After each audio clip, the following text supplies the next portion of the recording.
¿Cómo están amigos de En Línea? Excelente tarde. Son en este momento las 19 horas con 4 minutos. Y mire, hay un tema importantísimo que tratar. Hoy despertaba, revisaba como todos los días los medios locales, los medios nacionales, los medios internacionales. Y hay una nota que me llamó poderosamente la atención porque tiene que ver con el movimiento de regeneración nacional en el ámbito local y sobre todo con un personaje que ha sido relegado de las discusiones, de la toma de decisiones al interior de Morena en Tlaxcala.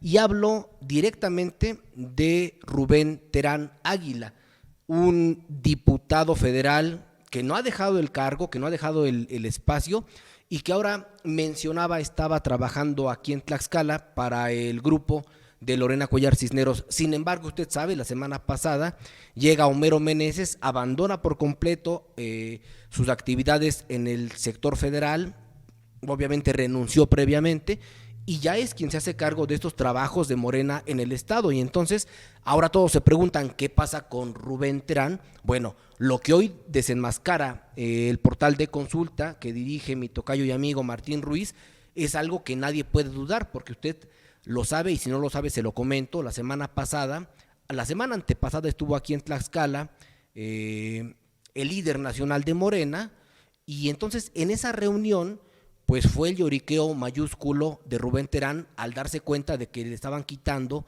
la coordinación de Morena. Quien llega a sustituirlo, le comentaba hace un momento, es Homero Meneses. Y entonces hoy da a conocer en esta nota mi tocayo Martín Ruiz que prácticamente hay un exgobernador que está metiendo ahí las manos para quitarle todo el juego político a Rubén Terán. Y esto cómo se lograría, pues solamente de una manera, quitándole la posición plurinominal que hasta este momento todavía tiene en su bolsa Rubén Terán, pero que no ha sostenido con un trabajo conciso, con un trabajo que se pueda concretar en números. Y por eso es que hoy le marqué a Martín Ruiz para platicar de este asunto. Tocayo, muy buena tarde. Tocayo, aquí trabajando, pero con gusto participando en tu espacio. Oye, pues te agradezco muchísimo. Despertaste muchísima inquietud hoy en Tlaxcala con esta nota que das a conocer allí en tu portal. Me queda claro que tienes información, estás presentando un documento allí en donde se da a conocer que probablemente sea gente de Alfonso Sánchez Anaya quien se quiera quedar con este espacio. ¿Qué habría ocurrido, Tocayo? ¿Qué es lo que tienes de información?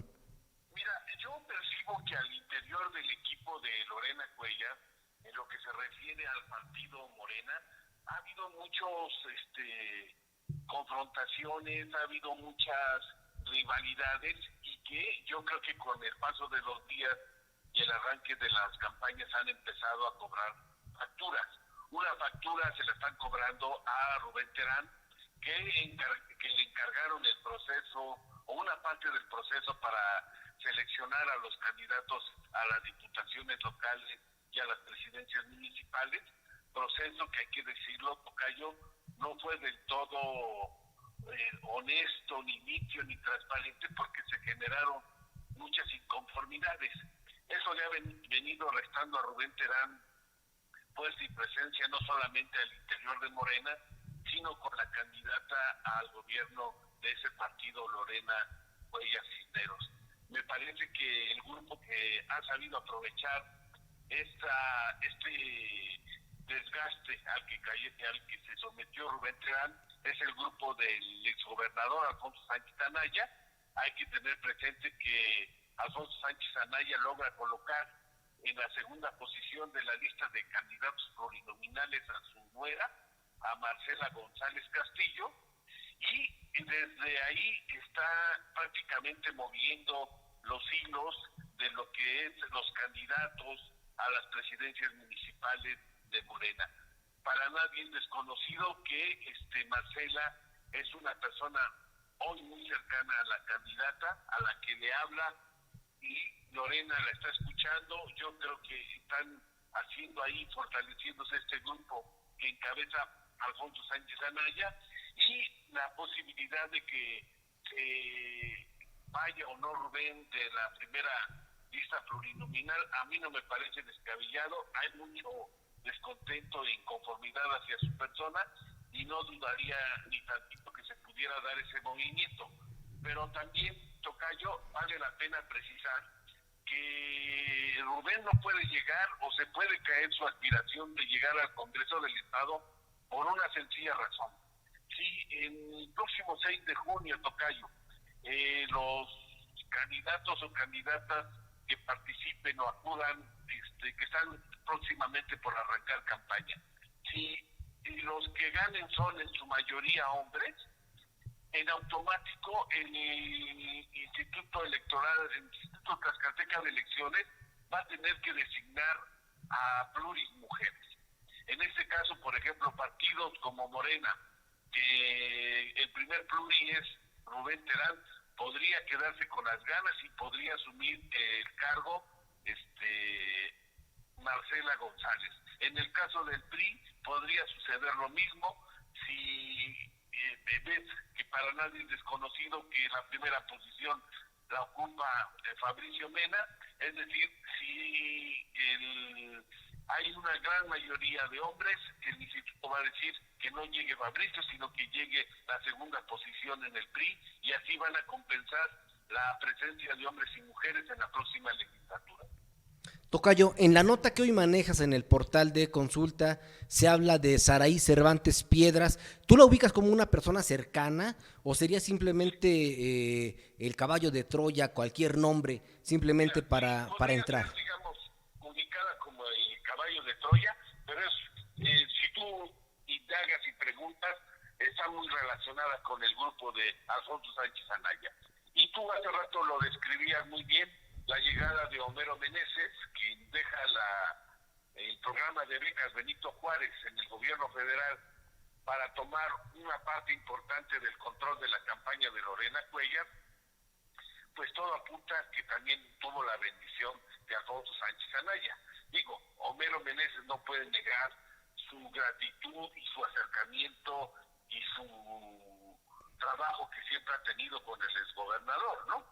Sí, pues todos saben que fue su secretario técnico en el Senado, que fue parte de su grupo como coordinador de asesores en ese sexenio y además que guardan una amistad, me parece, bastante añeja y que probablemente por eso es que esta nota pues se vea complementada porque tiene todos los requisitos naturales como para verse como el sucesor obvio de esta campaña que decían no encontraba la cuadratura del círculo y que finalmente llega Homero Meneses junto con Sergio González y al parecer le están dando esa certeza a muchos de los que no veían en Rubén Terán a una persona con la sensibilidad política que sí tienen Homero y que por supuesto tienen Sergio González. Sí, y mira, yo aparte de la sensibilidad y de la trayectoria y de los errores que cometió Rubén Terán, yo creo que hay algo muy importante y un mensaje para mí que también tiene mucho simbolismo. Que nadie puede dudar de que Homero Meneses fue fundador de Morena, que se la rifó junto con Ana Lilia Rivera y otros cientos y miles de morenistas que fundaron el partido en Tlaxcala. Entonces, yo creo que a Lorena le faltaba ese vínculo con Morena, decirle, señores, yo no estoy peleado con Morena y prueba de ello es que ahí está Homero Meneses trabajando. Y creo que esa parte viene a cerrar o a despejar las dudas de que si Lorena estaba o no involucrando a los militantes que fundaron ese partido. Pues Tocayo, como siempre, te agradezco muchísimo la disposición.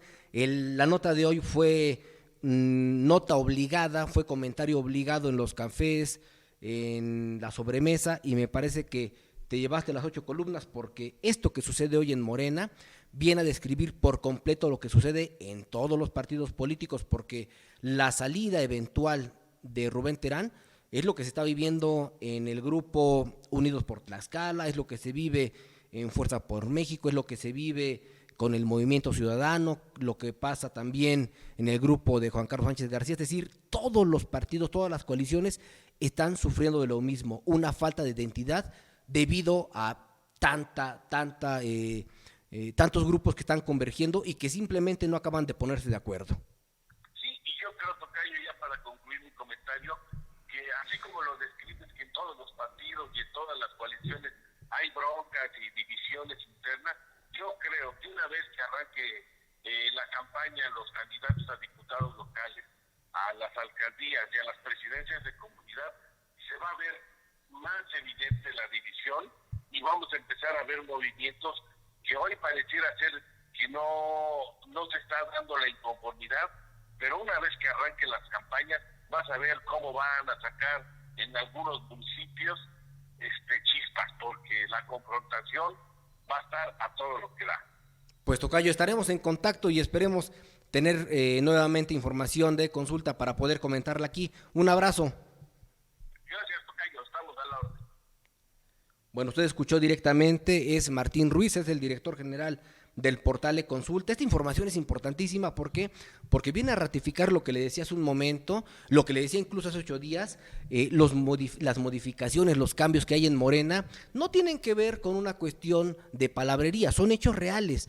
Estuvo aquí Mario Delgado en Tlaxcala hace 15 días, hubo allí una reunión prácticamente obligada y entonces allí Rubén Terán le decía, pues, obviamente que le diera el espaldarazo, que le diera el respaldo, para que no lo quitaran de la coordinación, y obviamente al desnudarse su falta de trabajo, pues le dice Lorena, ok, te quedas como una persona que se mantiene en el organigrama, pero en el organigrama solamente apareces como Rubén Terán.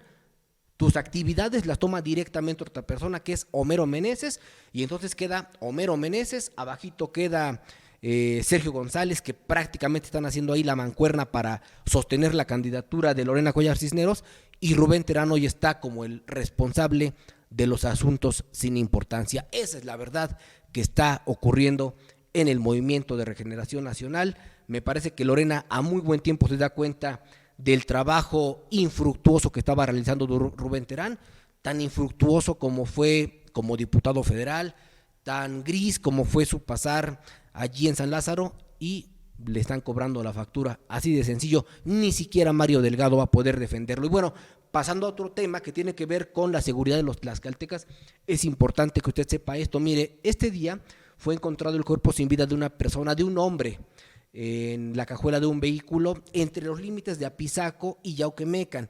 Esto sucedió en cerca de las 8 de la mañana, cuando una llamada formulada por los pobladores al 911 avisaban de un vehículo marca Ford tipo Fairmont que era consumido por el fuego en un predio de labor ya casi en límites con la comunidad de Matlalocan. Hasta este lugar llegó la gente del Ministerio Público de la Procuraduría General de Justicia del Estado, quienes se abocaron a recabar indicios de la escena, así como realizar el levantamiento del cadáver, que hasta el momento permanece en calidad de desconocido, siendo pues la dependencia responsable de este tipo de levantamiento y de esclarecer los hechos. ¿Y por qué retomo este asunto? Porque es importantísimo, pues obviamente porque tiene que ver con hechos delictivos, con la seguridad de usted, de su servidor, de todas las familias, y sobre todo porque hoy se da a conocer información importante de parte de la Secretaría de Seguridad Ciudadana. ¿A qué voy? Bueno, son aproximadamente 500 o 600 elementos de la policía estatal que simplemente de un plumazo, así de un clic, fueron relegados de sus espacios. ¿A qué me refiero? Bueno, de acuerdo con un documento girado a los elementos de la policía estatal, se les hizo saber a todos ellos que a partir de este mes deberán sujetarse al ejercicio preliminar para la incorporación al servicio profesional de carrera judicial, por lo que de acuerdo con algunos inconformes, esto les afectará en su actividad diaria y eventualmente en su retiro, según los propios abogados de estos policías, aunque en el documento diga lo contrario, ellos sostienen que sí se verán afectados. Bueno, ¿cómo va a ser esta modificación? De acuerdo con el organigrama de la Secretaría de Seguridad Ciudadana, los comisarios, entre los que obviamente se encuentra el propio secretario Eduardo Valiente Hernández, no se verá trastocado, tampoco el secretario general y mucho menos el comisario jefe y comisario, porque todos ellos pues van a mantenerse en su espacio tal cual, tal y como estaban. Ahora, los que sí se van a ver afectados son los inspectores, los oficiales y los policías. ¿Quiénes son ellos? A ver, en el caso de los inspectores inconformes se encuentran el inspector general, el inspector jefe y el propio inspector. Ahora, los oficiales que también perderán su rango son el subinspector, el inspector suboficial y el oficial. En cuanto a la cadena de mando que se verá afectada, también se encuentran el policía primero, policía segundo, policía tercero y el policía. Así que esta información es importante que usted la sepa porque es muy probable que en las próximas horas se dé a conocer algún tipo de información, ya sea oficial o extraoficial, para que los policías pues simplemente expliquen qué es lo que va a pasar con ellos y qué es lo que van a hacer, porque aunque ayer me dijeron al menos una decena de ellos, ¿sabes qué? Vamos a actuar en consecuencia. Hoy muy temprano escuchaba una información, una entrevista de hecho, en donde pues prácticamente estaban diciendo, primero platicamos con los altos mandos, así lo dijeron ellos, y ya después vemos si actuamos o no. Así que yo esperaría que la negociación se dé en buenos términos para que todos los policías, que no son 500, 600 o 700 plantillas de policías, no, son 500, 600 o 700 familias que dependen directamente de estos policías, y los que no son tocados, pues obviamente son del grupo que trajo Eduardo Valiente Hernández del Estado de México y que a ellos los apapacha, los cuida, y por eso es importante que los policías que nos cuidan a nosotros sean de Tlaxcala, para que tengan un poquito de pertenencia y que no sea simplemente que viene como de turismo laboral y que acabando el sexenio se van y que no les importa en qué lugar dejen a Tlaxcala en el número de, pues sí, de robos, de secuestros, de allanamientos. Es importante, es importantísimo que las autoridades tomen conocimiento de esto. La persona responsable de la salud y de la seguridad no puede ser de fuera. Discúlpenme que se lo diga, pero no pueden ser de fuera. En fin, información ya nada más para despedirnos. Este día se dio a conocer que la Universidad de Guadalajara, la UDG, cuyo jefe máximo es el exrector Raúl Padilla López, pagó casi 1,5 millones de pesos a la editorial Clio, que encabeza el historiador, el historiador entre comillas, Enrique Krause, para poder producir conjuntamente un documental sobre el populismo y hacer una ponderación crítica del gobierno del presidente Andrés Manuel López Obrador. El contrato de coproducción para la realización del documental se firmó entre el Sistema Universitario de Radio y Televisión y Cinematografía de la UDG y la editorial Clio, Libros y Videos SADCB, en el que se establece que la institución pública aportó 1,450,000 pesos y la empresa de Krause la parte técnica. Imagínese usted que le den dinero simplemente por poner la parte técnica. Ambas empresas se comprometieron en colaborar conjuntamente y poner en común esfuerzos, bienes y derechos y equipo para complementar la coproducción de un documental que se realizó sobre el Foro Internacional Desafíos a la Libertad en el siglo XXI, organizado por la Fundación Internacional para la Libertad y la UDG, celebrado el 26 de mayo del 2019. En ese encuentro, auspiciado por Padilla López, 6 meses de la toma de posesión de López Obrador, Aguilar Camín aseguró que en México hay un proceso de destrucción de la democracia mediante procedimientos democráticos, mientras que Krause advirtió del auge de regímenes populistas de izquierda y de derecha que utilizan la democracia para acabar con la democracia y las libertades. En respuesta a una solicitud de información, la Coordinación de Transparencia y Archivo General de la UDG informó el 13 de abril del contrato de esta institución con la empresa de Krause sobre la realización conjunta de este documental. La respuesta añade: el documental versa sobre el ascenso de los regímenes populistas en el mundo y especialmente en América Latina, problemas de corrupción y desigualdad, finalmente la ponderación crítica de los primeros 6 meses del gobierno encabezado por el presidente López Obrador, y dicho lo anterior, se planteó ofrecer al espectador una visión equilibrada en este momento crucial de la historia de México y el mundo. ¿Por qué le comento esto? Bueno, porque si usted revisa toda la información que se ha tratado en torno a López Obrador, tiene que ver con esto, con un montaje a favor o en contra, como usted quiera verlo, porque por supuesto que ha habido montajes a favor, como la lamentada inyección que se le da a una persona adulta mayor, que nunca se le dio, por cierto, esa inyección en contra del COVID, pero este tipo de asuntos públicos, porque son 1,5 millones de dinero de una universidad pública, pues tiene que saberlo usted para que sepa precisamente cómo delimitar su votación, cómo establecer si vota a favor o en contra, pero con este tipo de elementos que difícilmente usted va a poder ver en otros espacios, porque simplemente el dinero está brotando a raudales con tal de apoyar a los partidos que durante más de 70 años estuvieron afectando a este país. Y díganme como quieran, tendencioso, vendido, no, hay que poner la información toda en su justa dimensión y usted que sea el que decida si la toma o no. Y mire, ya nada más para despedirnos, ¿se acuerda usted que hace 15 días el Sol de Tlaxcala publicaba una fotografía pues muy descriptiva? Era un espacio de agua que ahora estaba o lucía muy seco y donde había justamente en el centro un lugarcito como para nadar que ya estaba prácticamente llorando la tierra, y también había por ahí una pequeña barca. Bueno, cuando vi esta fotografía dije, bueno, en Tlaxcala hay sequía, probablemente sea solamente una fotografía bien tomada y probablemente también nos estén diciendo aguas con cuidar el agua. Bueno, esto se lo estoy contando hace 15 días, pero ahora en la región noreste de Sonora se ha visto como hay una de las peores sequías, al grado de impactar de forma excepcional a 5 de 72 municipios, mientras que otros 39 se encuentran en condiciones extremas. El resto presenta sequía de moderada a severa, de acuerdo con la Comisión Nacional de Agua, la CONAGUA.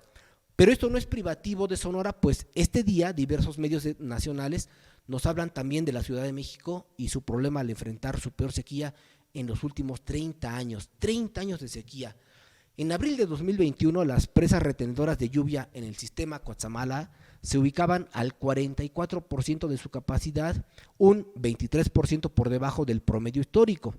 Según datos del organismo de la Cuenca de Aguas del Valle de México, al 15 de abril de 2021, el 87% del territorio de la cuenca del río Cuetzamala se encontraba en sequía extrema, el 6.5% en sequía moderada y el 84.6% en sequía severa. Escuche usted los datos. Las consecuencias económicas inmediatas no son las que más preocupan a los productores. La dificultad de trabajar la tierra hace que los jóvenes cada vez se interesen menos en el campo, lo que provoca que la pérdida, la cultura de sembrar la heredera por generaciones, la tierra generada por generaciones. Así que usted tome en cuenta esto, porque ahora en Tlaxcala vemos con estos calores intensos por la tarde y los fríos por la noche. ¿Sabe usted a qué se refiere esto? Simplemente con los cambios de temperatura se sabe que si usted corta un árbol va a haber problemas en el entorno del calor, del frío, de todos nosotros. Ahora imagine usted lo que pasa aquí en el camino a Petatitlán. Pusieron o están poniendo un puente inservible, inútil, y quitaron muchísimos árboles. Probablemente un puente lo puedan acabar en medio año. ¿Sabe usted cuántos años se lleva en crecer un árbol? Al menos 10, 15 o hasta 20 años. Así que para la próxima vez que nos quieran hacer una obrita de este tipo, que seguramente sirve para llevarse millones de pesos, justificarlos para las campañas políticas, al menos que pregunten a la gente si consideran importante o no este tipo de obras, porque probablemente la obra de San Pablo a la Y se justifique, pero la obra que se hace en Apetatitlán es verdaderamente vergonzosa, es un robo en despoblado, y ojalá la Coordinación General de Ecología nos explique cuántos árboles se tuvieron que tirar y cuántos árboles se han sembrado simplemente por el capricho de algunos que quisieron llevarse su último botín de esta administración y que no se justifica en lo absoluto. Soy su servidor Martín Rodríguez Hernández, son exactamente las 7 de la noche con 26 minutos, nos saludamos mañana en línea, estaremos en punto de las 18 horas o antes si es que el tiempo y el internet lo permiten. Excelente tarde, un abrazo.